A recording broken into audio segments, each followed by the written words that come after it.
هذا القرآن يوحدنا لطريق الخير يوجهنا. بسم الله الرحمن الرحيم. الحمد لله رب العالمين والصلاة والسلام على سيد الأنبياء والمرسلين محمد وعلى آله وأصحابه أجمعين. اما بعد. میرے پیارے اسلامی بھائیوں اور عزیز طلبہ، دین اسلام کا جو بنیادی سرچشمہ ہے وہ قرآن اور حدیث ہے، اور یہ اللہ رب العزت نے اس کو عربی زبان کے اندر نازل کیا ہے۔ علماء نے لکھا ہے کہ قرآن اور حدیث کو سمجھنے کے لیے بہت سارے علوم درکار ہیں، جو کہ سب کے سب عربی زبان کے اندر مدون ہیں۔ تو اگر ہمیں قرآن کو، حدیث کو سمجھنا ہے اور اس پر عمل کرنا ہے تو اس کے لیے عربی زبان کا جاننا نہایت ہی لابدی اور ضروری ہے۔ اور عربی زبان کو سیکھنے کے لیے بنیادی طور پر ہمیں دو قسم کے علوم کی ضرورت ہے۔ ایک تو عربک لٹریچر، جس میں جو عربی مضامین ہیں اس کو پڑھا جائے، اس کے اندر جو مشکل الفاظ ہیں اس کی تحقیق کی جائے، اس کے معنی بتلائے جائیں، اور پھر اس کو آپ کو پڑھنا سکھایا جائے۔ اور دوسرا ہے عربک گرامر، جس میں عربی زبان کے قواعد آپ کو بتلائے جائیں، سمجھائے جائیں، اور پھر ان پر عملی طور پر ان کو تطبیق دینے کی، استعمال کرنے کی مشق کرائی جائے۔ تو ہم نے یہ سلسلہ شروع کیا ہے کہ طلبہ کے لیے اور اسی طرح وہ عام لوگ جو عربی زبان سیکھنے کے مشتاق ہیں، قرآن و حدیث سمجھنے کی خواہش رکھتے ہیں، ان کو بنیادی سے بالکل شروع سے عربی زبان سکھلائی جائے۔ تو اس کے لیے عربی لٹریچر جو ہے اس کا سلسلہ ہم بعد میں شروع کریں گے۔ پہلے ہم عربی گرامر آپ کو پڑھائیں گے اور اس کو سمجھانے کی کوشش کریں گے۔ اس کے لیے ہم نے دو قسم کی کتابوں کو منتخب کیا ہے، اس لیے کہ عربی گرامر کے اندر بھی دو حصے ہیں۔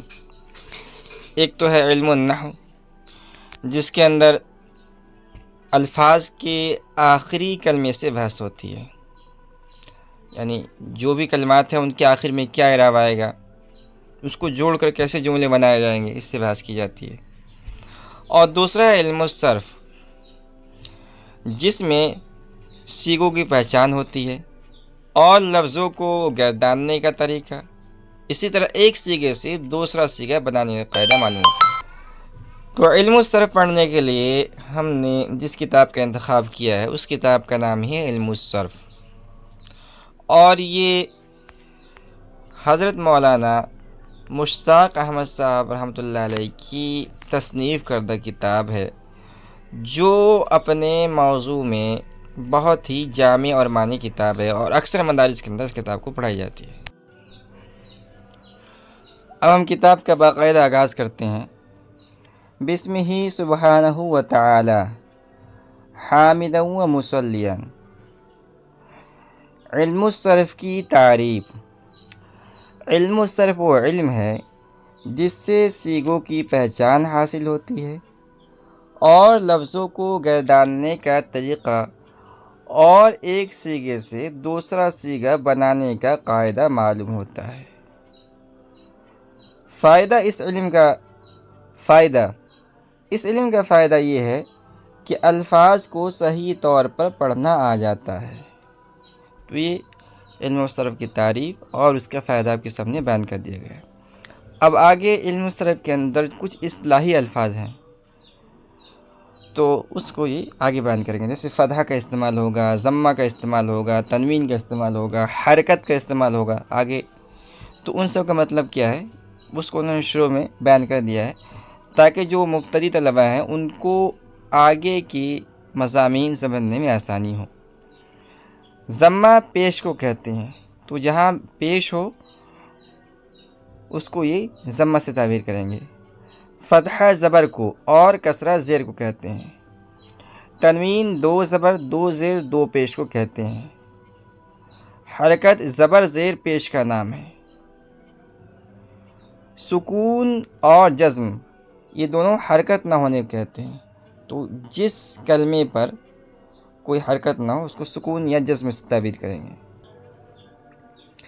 تشدید ایک حرف کو دو بار، پہلے کو سکون اور دوسرے کو حرکت کے ساتھ پڑھنا، اس کا نام تشدید ہے۔ اس کو مثال سمجھا رہے ہیں، جیسے عزا ہے، یہ اصل میں تھا آزا زا، تو اس کو ہم نے ملایا اور یہ بن گیا مشدد، اور اس میں جو پہلا حرف ہے زواد، پہلا والا زواد، اس کو ہم نے سکون اور دوسرے کو ہم نے حرکت کے ساتھ پڑھا تو بن گیا عزا۔ اس کے بعد مضموم، مضموم وہ حرف ہے جس پر پیش ہو۔ مفتوح وہ حرف ہے جس پر زبر ہو۔ مکسور زیر والے حرف کو کہتے ہیں۔ متحرک کہتے ہیں حرکت والا حرف۔ اس کے بعد ہے ساکن، ساکن وہ حرف ہے جس پر حرکت نہ ہو۔ مشدد وہ حرف ہے جس پر تشدید ہو۔ حرف علت تین ہیں، واو، الف، یا، اور ان کا مجموعہ وائے ہے۔ صیغہ لفظ کو کہتے ہیں اور اسم نام کو کہتے ہیں، فعل کام کو کہتے ہیں۔ اس کے بعد ہے زمانہ، زمانہ وقت کا نام ہے اور وقت تین ہے، پہلا ہے ماضی گزرے ہوئے زمانہ، گزرا ہوا وقت، دوسرا حال موجودہ وقت، اور تیسرا ہے مستقبل، یہ آنے والے وقت کہتے ہیں۔ اس کے بعد فعل ماضی، فعل ماضی اس فعل کو کہتے ہیں جو گزرا ہوا زمانہ بتائے، جیسے ضربہ، ضربہ کے معنی آئیں گے اس ایک مرد نے مارا، کب مارا؟ زمانہ گزشتہ میں، گزرے ہوئے زمانے میں۔ اور ماضی کا آخر ہمیشہ مفتوح ہوتا ہے، تو جتنے بھی فعل ماضی ہے جیسے ضربہ ہے، نصرہ ہے، فتح ہے، سمیع ہے، کرومہ ہے، اس میں جو آخری والا حرف ہے وہ ہمیشہ مفتوح ہوگا، اس پر یہ زبر فتح ہوگا اس پر ہمیشہ۔ اس کے بعد فعل مضارع اس فعل کو کہتے ہیں جو زمانہ موجودہ یا آئندہ زمانہ بتائے، جیسے یضربو، اس کا ترجمہ ہوگا مارتا ہے یا مارے گا، اور اس کے اندر دو زمانہ ہوتا ہے، ایک تو زمانہ موجودہ یعنی حال، اور دوسرا زمانہ استقبال، آئندہ زمانہ، آنے والا وقت، اور مضارع کا آخر مضموم ہوتا ہے۔ امر اس فعل کو کہتے ہیں جس میں کسی کام کا حکم دیا جائے، جیسے اضرب، اس کا ترجمہ ہوگا تو مار، تو اس میں ایک کام یعنی مارنے کا حکم دیا گیا ہے۔ اس کے بعد نہیں، نہیں اس فعل کو کہتے ہیں جس میں کسی کام سے روکا جائے، جیسے لا تضرب، تو مت مار، تو اس میں ایک کام یعنی مارنے سے روکا گیا ہے۔ اثبات یا مثبت فعل کے ہونے کو کہتے ہیں، جیسے ضربہ اس نے مارا، یضربو وہ مارتا ہے، تو اس میں فعل کا ہونا بتلایا گیا ہے، منع کرنا نہیں بتلایا گیا ہے۔ اس کے بعد ہے نفی یا منفی فعل کے نہ ہونے کو کہتے ہیں، جیسے ما ضربہ اس نے نہیں مارا، لا یضرب وہ نہیں مارتا ہے، تو اس میں فعل کے نہ ہونے کو بتلایا گیا ہے۔ اس کے بعد ہے فاعل، فاعل کام کرنے والے کو کہتے ہیں، اور مفعول کہتے ہیں جس پر کام کیا جائے۔ اب اس کو مثال سمجھا رہے ہیں، جیسے ضربہ زید عمرن، اس کا ترجمہ ہوگا زید نے عمرو کو مارا، جس میں ضربہ یہ فعل ہے، زیدن یہ فاعل ہے، اس لیے کہ جو کام کرنے والا جو مارنے والا ہے وہ زید ہے، اور عمرن یہ مفعول ہے، اس لیے کہ اس پر کام واقع ہوا، اس کو مارا گیا ہے۔ اس میں ذرا فعل ہے، زیدن فاعل ہے، اور عمرن مفعول ہے، مفعول بھی کہتے ہیں اس کا۔ اس کے بعد فعل معروف وہ فعل ہے جس کا کرنے والا معلوم ہو، جیسے ضرب زیدن، زید نے مارا، تو اس میں جو فاعل ہے جو کرنے والا ہے زید وہ ہمیں معلوم ہے، اس لیے کہ مقابلہ آتا ہے فعل مجہول۔ فعل مجہول وہ فعل ہے جس کا کام کرنے والا معلوم نہ ہو، جیسے ضرب عمرو، عمرو مارا گیا۔ اب اس جملے سے ہمیں ایک بات سمجھ میں آ رہی ہے کہ عمرو کو مارا گیا ہے، لیکن کس نے مارا ہے یہ نہیں بتلایا گیا ہے، یہ مجہول ہے، اس میں یہ معلوم نہیں کہ مارنے والا کون ہے۔ اس کے بعد فعل لازم وہ فعل ہے جو فقط فاعل پر پورا ہو جائے، جیسے جلس زیدن، زید بیٹھا، ذهب عمرو، عمرو گیا، تو یہ فعل اور فاعل سے بات پوری ہو گئی، مفعول کی ضرورت نہیں ہے، اور سننے والے کو بھی مفعول کے جاننے کا شوق نہیں ہے، اس لیے کہ فعل اور فاعل سے بات پوری ہو گئی ہے۔ اس کے بعد فعل متعدی وہ فعل ہے جو فاعل و مفعول دونوں پر پورا ہو، جیسے ضرب زید عمرن، مارا زید نے عمر کو. تو اس میں دیکھیے غور کیجیے، ضرب زید اگر ہم کہتے ہیں صرف فعل و فاعل کا استعمال کرتے ہیں تو بات پوری نہیں ہوتی. ضرب زید نے مارا، ارے کس کو مارا؟ جو سامع ہے، جو مخاطب ہے، اس کو بھی اشتیاق ہوتا ہے کہ بھائی کس کو مارا گیا ہے. تو اس کے لیے ہم لے کے آئیں گے مفعول، اور اسی کا نام ہے فعل متعدی. اس کے بعد ہے غائب. غائب وہ ہے جو بات کرتے وقت موجود نہ ہو، جس سے بات نہ کی جائے، اس کو غائب کہتے ہیں. اور اس کا استعمال اس میں ظاہر کے اندر بھی ہوتا ہے اور اس میں ضمیر کے اندر بھی ہوتا ہے. اس کے بعد ہے حاضر. حاضر وہ ہے جس سے بات کی جائے، جو موجود ہو، اور اس کا بھی استعمال اس میں ظاہر اور اس میں ضمیر دونوں کے اندر ہوتا ہے. متکلم بات کرنے والے کو کہتے ہیں. اس کے بعد واحد. واحد ایک کو اور تثنیہ دو کو اور جمع دو سے زائد کو کہتے ہیں. اب چاہے وہ دو ہو، چاہے وہ تین ہو، چار ہو، پانچ ہو، 10 ہو، سب کو جمع کہا جائے گا. اس کے بعد ہے حرف اصلی. اس کو کہتے ہیں جو وزن کرنے میں فا یا عین یا لام کی جگہ ہو. تو یہ بہت اہم بات ہے. جو صرفیوں کا میزان ہے، ترازو، جیسے ہمیں اگر کسی چیز کو وزن کرنا ہے تو اس کے لیے ہم ترازو استعمال کرتے ہیں. ترازو میں ایک طرف باٹ کو رکھا جاتا ہے اور دوسرے طرف جو سامان ہے جیسے آلو، پیاز، اس کو رکھ کر وزن کرتے ہیں. تو اس کے اندر جو اصل ہوتا ہے وہ باٹ ہوتا ہے ترازو میں. تو صرفیوں کا جو باٹ ہے وہ ہے فا عین لام، جس کو فاعل سے تعبیر کرتے ہیں. یہ ان لوگوں کا باٹ ہے. اسی پر تمام سیغے جو ہیں وہ کہہ لیجئے سامان کی طرح ہے، آلو، پیاز، ٹماٹر، مرچا کی طرح. ان سب کو وزن کس پہ کیا جائے گا؟ کس کے مقابل؟ وہ فا عین لام کے مقابل وزن کیا جائے گا.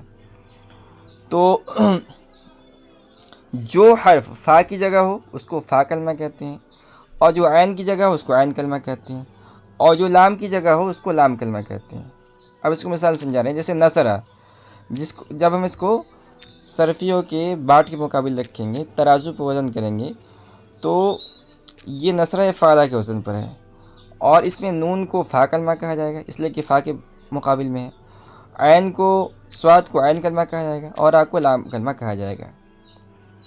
اس کے بعد ایک ہے حرف زائد. حرف زائد اس کو کہتے ہیں جو فا عین لام میں سے کسی کی جگہ پر نہ ہو. جیسے اجتنبا، افطارہ کے وزن پر ہے. اس میں جیم ساکین فا کی جگہ ہے، اور نون مفتوح عین کی جگہ ہے، اور بائے مفتوح لام کی جگہ ہے.